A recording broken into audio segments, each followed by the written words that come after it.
Welcome back to LearnPianoLive.com. My name is Jamin, and as you can tell from the countdown clock, the lesson is about to get started. In case you're new with this, there's a few things I'd like to show you to help you throughout the lesson. So this lesson is about reharmonization. That means we're going to take an existing song and we're going to find new chords to play over the same melody.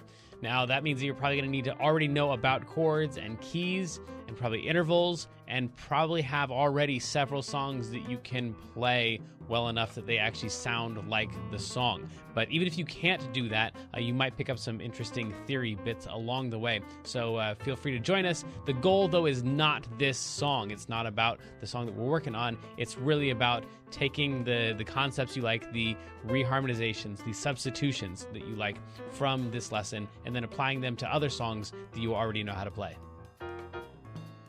These lessons are always guided and shaped by your questions, and if you're live with us today, there's a couple different ways you can do that. One is in the public live chat, and the other is the Ask Jamin a Question button, where you can ask me a question privately, and I won't share your identity in case you're afraid that your question is stupid. But it's not. If you're in the archives, though, then just open up the survey. At the end of that, there's a place where you can ask your question. I will say I frequently get questions from students in the archives watching a lesson from 6 months ago, and I have no idea what they're talking about. So please try to be as specific as possible. If you're watching this at LearnPianoLive.com, there should be a PDF and an MP3 button right next to this video. The PDF will often have additional video links inside, so you can get more in-depth instruction on each of the topics. And if you're the kind of person who likes to print out the PDF so you can make the same notes on your physical version as I'm making during the lesson, now would be the time to do that. The MP3 is just a play-along track so you can practice more after the lesson. In traditional lessons, a teacher is going to actually present some new concept for maybe 5 or 10 minutes every couple weeks. The rest of the time is going to be spent applying and refining those concepts. Well, here I'm spouting off hours of new information every week, so it's totally unreasonable to expect you to actually absorb all of that. Instead, the goal of these live lessons is for you to find some little nugget of something that makes sense, but is a bit of a challenge, and for you to go practice it, because practice is where all the improvement's going to happen. So don't feel bad if you have to leave the live lesson when you find that little thing that you're going to practice. And of course, if I'm going too fast, you can always rewind the live lessons or replay in the archives as much as you want. If these live lessons start feeling random or meandering, it's because they are, on purpose. So if you're the kind of person who wants classical training with a step-by-step method, then you're going to want to check out Kloppel Academy on the website. It's included in your live lesson subscription, so you can do both or either. And the upper levels are seriously hard work, but it's going to take you all the way from ground zero all the way up to being ready to enter any major music college as a piano major in classical or jazz. And thankfully, I think that's about all we need to cover before the lesson. So if you'd stick around afterwards and fill out the survey, I would love your feedback. But for now, let's have some fun and make some music.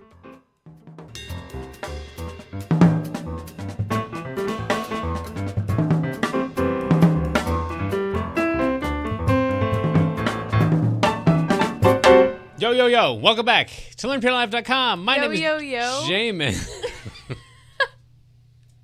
Continue. I try to be cool one time. One time. Fine. I don't know.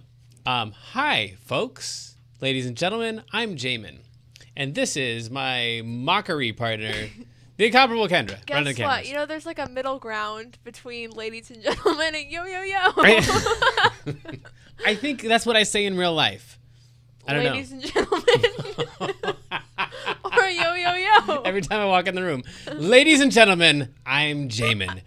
You're welcome. You're welcome. I'm gracing you with my magnanimous presence. Okay. I don't know. It felt normal at the time until you called it out. Oh, right. Okay. So. Guess what? I went to the coolest cafe yesterday for brunch with some friends and my mom. And there were like flowers everywhere. We sat outside. There was like this big old pond. Wow. And they had like a gift shop. It was so cool. It was really nice. Yeah. Okay. How lovely. Yeah. Cool. I went camping this weekend. And you had some fun and interesting experiences. No. What? What? No, the illegal substances was the week before, and that was not me. Oh, okay, how am I supposed to know these things? No. I mean, not that it wasn't you, but that really sounded like you. I thought you.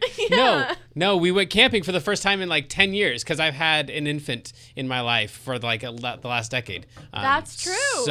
So we finally got up the nerve and went with some cool friends, and it was a ton of fun. We're like, hey, we love camping. That's right, we love camping, so we're gonna go camping. Yeah, because we used to love to go camping, and then we had kids, and that was just terrifying. So I think we're back to being camping people now for the first time in a decade. Anyway, none of that has to do with this song, and I'm very excited about this song. So your play along track is Kendra singing along with the metronome, so you can do all your reharm stuff. But to just pick back up where we left off last week, we were just playing the normal chords. So I'm gonna have Kendra just sing through the song in case you haven't heard the song before. It would sound something like this.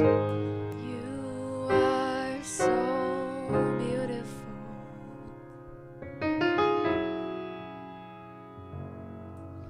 to me. You are so beautiful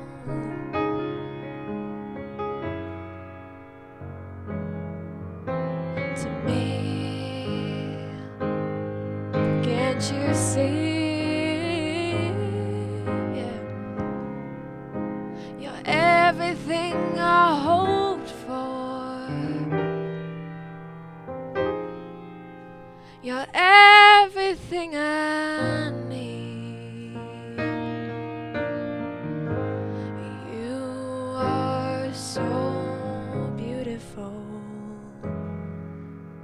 to me. So that right there is where we left off. So hopefully, if you were here last week and you've been practicing, you can already do that. That's kind of the baseline for being able to move into this next stuff, which if you go to learnpianolive.com/reharm, then you will see this. You don't mess with any of that stuff. That's all a waste of your time at this point. What you really want is these two things right here and all these spinning wheels that come after this. So the first two things that we're going to do in this song to reharmonize it, to add new chords and kind of spice up the harmonies and stuff behind Kendra's singing, is to add 7s, 9s, and 6s. So that just means that when we go here, we're going to take an A flat chord, and we're gonna have to zoom out on this thing immediately. Pretty much these reharm lessons just jump right into the chord structure and stuff.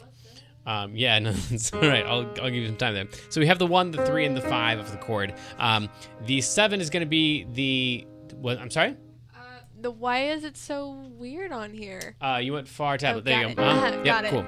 So then the 7 is the note that is one step below the root of the chord, staying inside the key. There's a lot of words in there.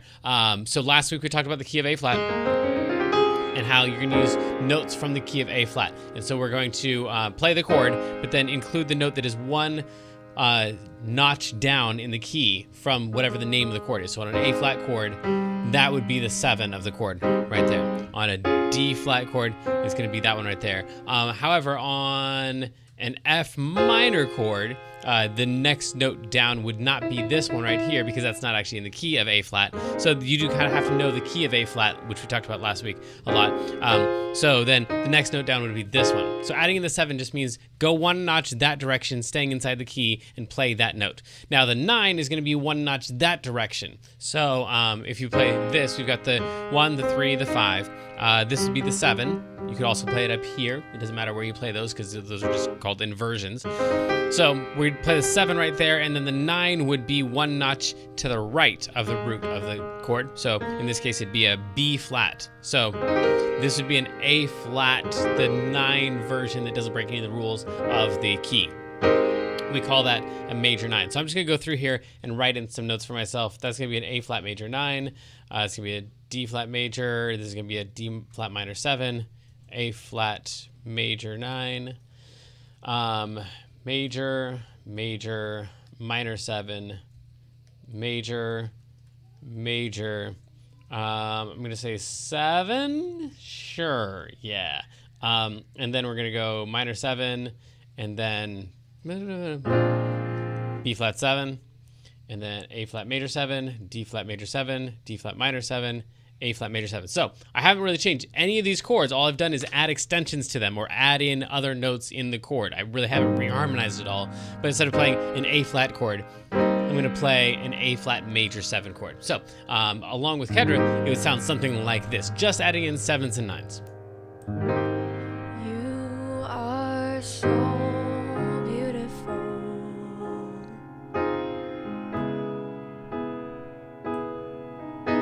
To me, you are so beautiful.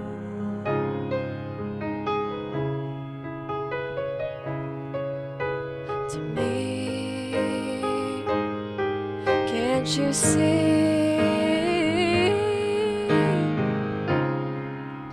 You're everything I hoped for. You're everything I need. You are so beautiful to me. It's so low. Sorry. All right, so then the next thing we would do after we add in the 7s, the 9s, and maybe there's some 6s in there, is play the 5 of any chord before it. So you're probably going to need this chart over here, unless you have already memorized the circle of fifths. All we're going to do is basically take like our first chord, A flat. The chord that would lead into an A flat would be 1 notch clockwise, because the circle of fifths usually goes counterclockwise. So in other words, E flats lead to A flats lead to D flats lead to G flats lead to Bs lead to As, etc. So it's going to go counterclockwise. So if we want to find the 5 of any chord, we can just go 1 notch clockwise, and that will be the 5 of that chord. So the 5 of an A flat is an E flat. One other way you can get to this is if you want to, you can go over here and say, well, if I pretend I'm in the key of A flat, right here, then the 1 would be A flat, the 2 would be B flat minor, the 3 would be C minor, the 4 would be D flat, and the 5 would be E flat. So in either case, you're coming up with an E flat as the answer to what is the 5 of A flat. All right, one last one that's probably even easier than that. If you can already play an A flat chord and you already understand the concept of 7s and 9s and stuff, then you already understand the concepts of 1s, 3s, and 5s. And if that's the case, you already know that that's the 5 and you're already playing the 5, so you might as well just say that's the 5 of my chord. You can just play it and it'll tell you, the chord will tell you what the 5 of it is. So the 5 of A flat is E flat, either from playing the chord, using the circle of fifths, or using the chord numbers by key chart that you have there. So whatever method it is that you use, we could throw an E flat in here just leading into an A flat just because. So we'd play an E flat that would go into A flat. Now, the question of what goes into a D flat, we said that a second ago. An A flat would go into a D flat, and specifically an A flat 7, because anytime you're playing the 5 of the chord for the purpose of leading into the next chord, then you would usually make it a dominant chord, which means you would add a 7 to it. There's a lot of numbers in there. If you got questions about any of that stuff, then definitely hit me up either in the chat room or in the survey at the end of the lesson. But hopefully that makes some sense. If you've already played a bunch of like 5 chords and stuff, that you would add a 7 to whatever that 5 chord is. So an A flat 7. So an E flat 7 leads into an A flat. An A flat 7 leads into a D flat. We could even throw in a 5 before this one. Before a D flat, we'd go an A flat 7 again to lead into the D flat minor, because A flat 7 leads both into a D flat and also a D flat minor. And then right here we would go to an E flat 7 that would lead into the A flat. So all of that together would sound something like this. Oh, sorry. Got it. Do I just come in anytime? Yeah, sure. Then? Okay. You are so beautiful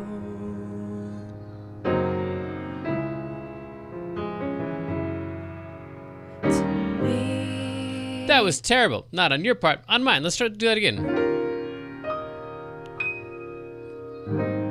You are so beautiful. Oh my goodness, I'm not able to get the original song out of my head. A flat 7 to D flat minor 7. Sorry, one more time. You are so beautiful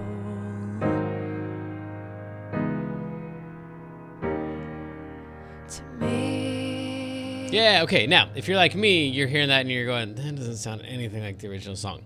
Which is kind of the point, is that it doesn't sound anything like the original song. We're trying to just mess with this thing as much as possible. We'll run into some things that we love, we'll run into some things that we hate, and hopefully we'll be able to filter out the ones we don't like as much. But for right now, we're just trying stuff randomly.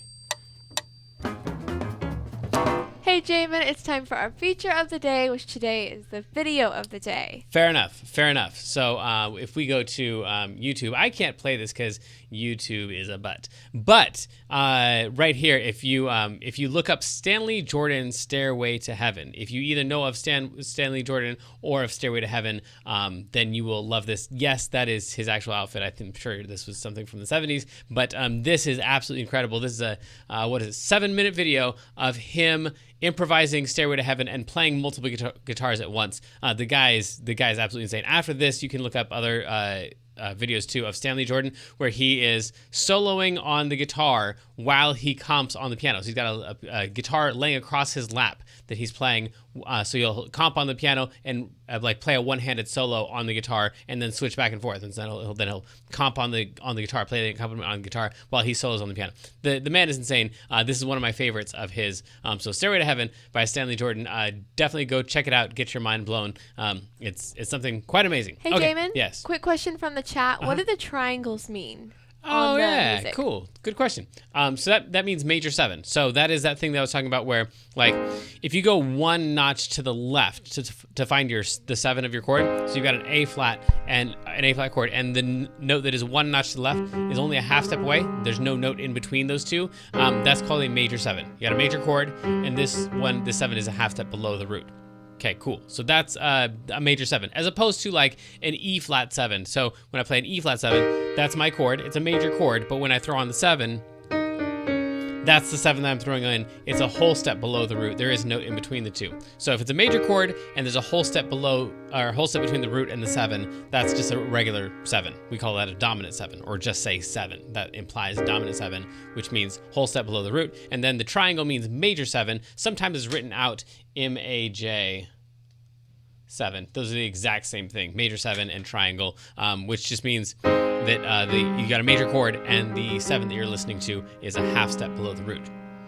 All right, cool. Now let's get back to the rest of this song after this short break.